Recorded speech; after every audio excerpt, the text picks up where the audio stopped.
Buenas tardes, profesor y compañeros. En este caso es la presentación 4, estructura y clasificación de mecanismos. El análisis cinemático de mecanismos es la parte de la cinemática que estudia el movimiento de los eslabones y cuerpos rígidos que forman un mecanismo, sin considerar las fuerzas que lo provoquen. Su finalidad es para determinar posiciones, velocidades, aceleraciones de los elementos y en la función de una entrada definida. Movimiento Sí, absoluto relativo y de traslación.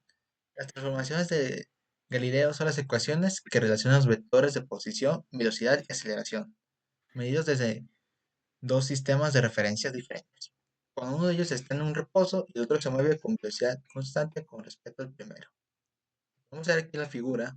Esta representa la trayectoria de una partícula, que será en azul, y los dos sistemas de referencia junto con dos vectores unitarios, que definen los sentidos positivos de sus ejes.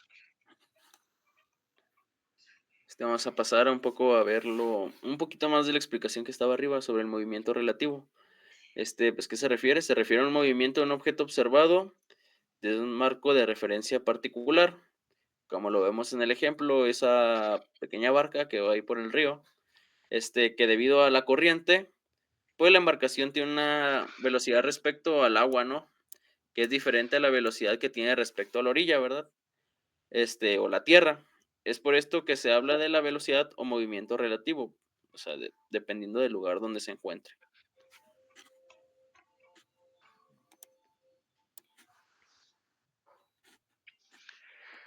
El movimiento de los eslabones será descrito así.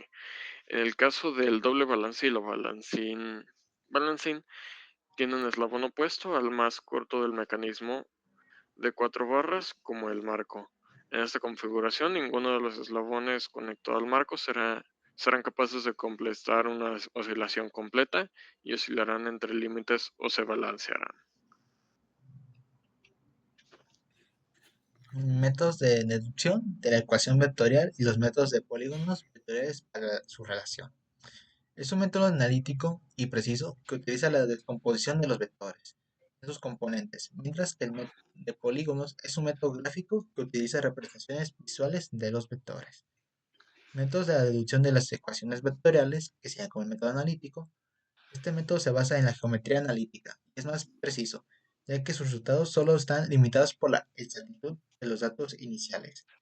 Es ideal para resolver los sistemas de dos o más vectores. Continuamos con la descomposición angular. Pues, ¿qué es esto? Rectangular, perdón, descomposición rectangular. Pues es cuando se descompone cada vector en sus componentes rectangulares, ¿verdad? X, X, C y, mediante el uso de trigonometría, ¿verdad? Seno y coseno. Y por ejemplo, viendo un tanto las ecuaciones que tenemos ahí, pues para un vector, con la magnitud AY y el ángulo de teta, ¿verdad? Teta por teta.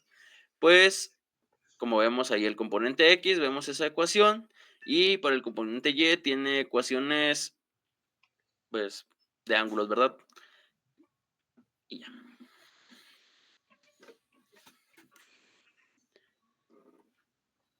La suma de componentes, se suman todos sus componentes en x y en x y los y con y para obtener los vectores resultantes. No, así se puede llegar a un nuevo vector. Y pues el cálculo de la magnitud del resultante, pues es un teorema que conocemos varios, que sería el teorema de Pitágoras, que se llega a usar para encontrar la magnitud de los vectores resultantes, que fueron mencionados previamente. El cálculo de dirección de la resultante, pues, ¿para qué sirve?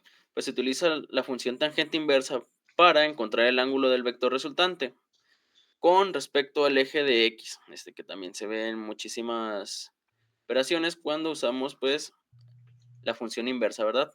De la tangente para que nos dé el resultado del ángulo.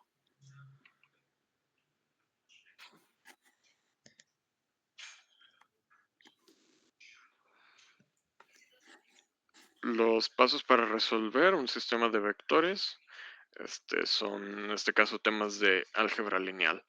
Se escalan los vectores, se elige una escala adecuada para representar las magnitudes de los vectores con una longitud proporcional. Después se dibujan los vectores. Se dibuja el primer vector partiendo de un punto de origen, luego se dibujará el segundo vector colocando el origen en el extremo, punta de flecha del primer vector. Y se continúa la secuencia, se repiten los procesos por cada vector nuevo externo del anterior, al extremo del anterior. Para encontrar el vector resultante, RR, se traza desde el origen, desde el primer vector, hacia el extremo del último vector, similar a lo anterior visto, ya considerado como el método del polígono. Y ya como último paso se mide la resultante. Acá llegamos a realizar un ejemplo de cómo se llegaría a ver estas ecuaciones, aplicarlos ya a un ejercicio más visual. Como podemos ver, aquí está Pitágoras, acá están las sumas de los componentes, y pues ya al final ya podemos tener sacar el resultado de ese arco tangente, que fue los pasos ya mencionados en esta presentación. Y ya nada más sin agregar, esto sería todo para la corta exposición. Y espero, gracias por su atención y espero les haya gustado.